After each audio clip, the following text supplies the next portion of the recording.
साथियों, हम द्विघात समीकरण को द्विघाती सूत्र विधि या जिसे हम सूत्र विधि बोलते हैं या श्रीधराचार्य सूत्र भी इसे हम बोलते हैं, उस सूत्र से द्विघात समीकरणों के मूल ज्ञात करना सीख रहे थे, जिसका तीसरा भाग जो है उसमें अपने को समीकरण दिया हुआ है 4x² + 4√3x + 3 = 0।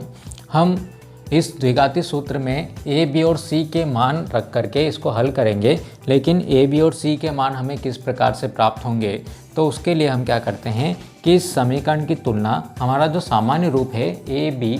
x² + bx + c = 0 उससे तुलना कर लेते हैं। तो यहाँ पर जो x² का जो गुणांक है वो a है, तो यहाँ पर x² का गुणांक कितना है, हमारे पास में 4 है, इसलिए हम यहाँ पर लिखेंगे कि a का मान हमें कितना प्राप्त होगा,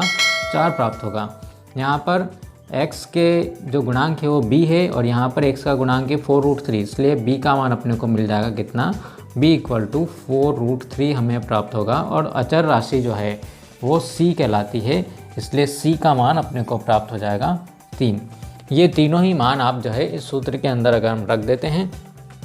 तो हम x के जो मान हैं वो हम आसानी से ज्ञात कर पाएंगे। तो b का मान जो है ये माइनस आपका सूत्र वाला है और b का मान हम रख देते हैं -4√3 जो है अपना b के लिए जो है यहाँ पर वैल्यू हो जाएगी, प्लस माइनस √b² अर्थात 4√3 का स्क्वायर -4, और a का मान कितना है अपने पास में, a का मान 4 है और c का मान कितना है, 3 है, बटे 2a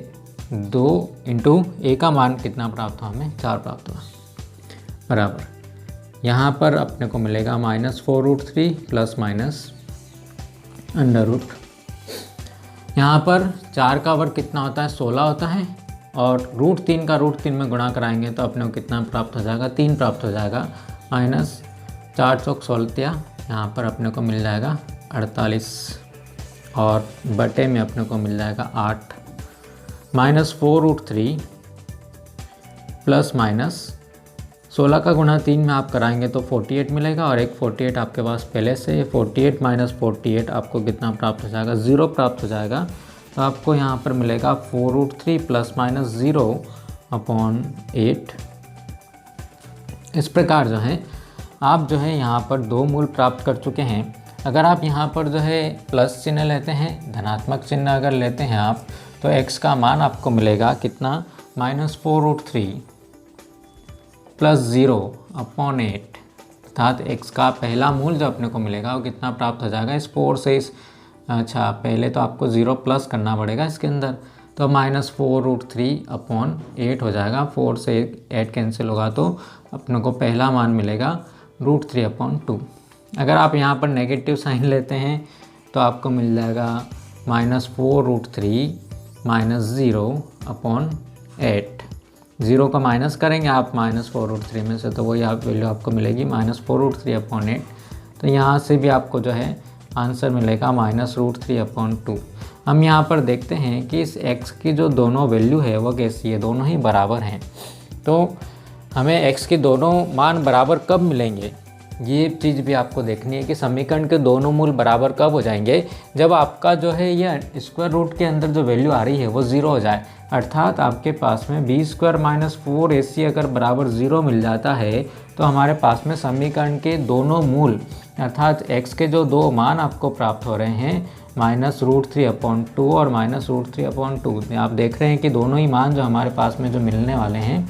ये दोनों मूल जो है बराबर आपको प्राप्त होंगे। कब, यदि b² - 4ac बराबर हो जाए 0 के। और इस b² - 4ac का एक अच्छा सा नाम है जिसे हम बोलते हैं विविक्त कर, या इंग्लिश में इसको बोला जाता है डिस्क्रिमिनेंट। और डिस्क्रिमिनेंट बोलते हैं इसीलिए हम जो इसको किससे दर्शाते हैं, कैपिटल D से बताते हैं, D = b² - 4ac, और ये 0 हो जाता है तो समीकरण के दोनों मूल आपस में बराबर आपको मिलेंगे, रिपीटेड मूल आपको प्राप्त होंगे। तो इस वीडियो में इतना ही, मिलते हैं हम अगले वीडियो में इस प्रश्नावली के अगले भाग के साथ में, जिसमें हम इस सूत्र के